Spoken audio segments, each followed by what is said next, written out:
Hello and welcome back.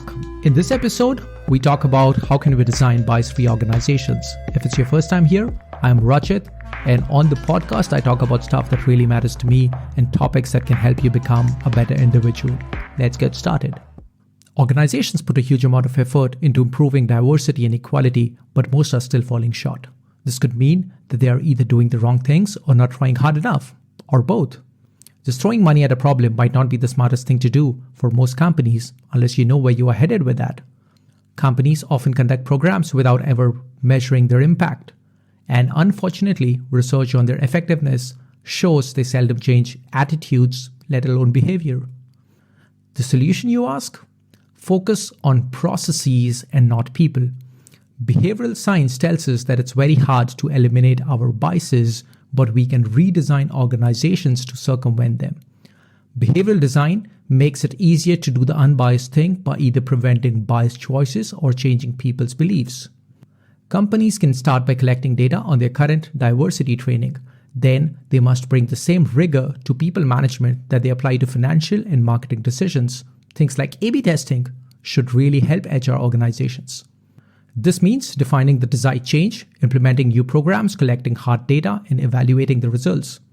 Behavioral science tells us to start by accepting that our minds are stubborn beasts.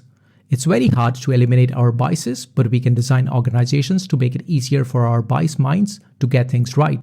Orchestras in the US began using blind auditions in the 1970s. It's a great example of behavioral design that makes it easier to do the unbiased thing. The issue was that fewer than 10% of players in major US orchestras were women. Why was that? Not because women were worse musicians than men, but because they were perceived that way by auditioners. So orchestras started having musicians audition behind a curtain, making gender invisible. Study shows that the simple change played an important role in increasing the fraction of women in orchestras to almost 40% today. Note that this didn't result from changing mindsets. In fact, some of the most famous orchestra directors at the time were convinced that they didn't need curtains because they were, of all people, certainly focused on the quality of music and not whether somebody looked the part. The evidence told a different story. Even simple changes can be effective. Let's talk about some good examples of good behavioral design in organizations. Let's look at recruitment and talent management, where biases are rampant. You can't easily put job candidates behind a curtain, but you can do a version of that with software.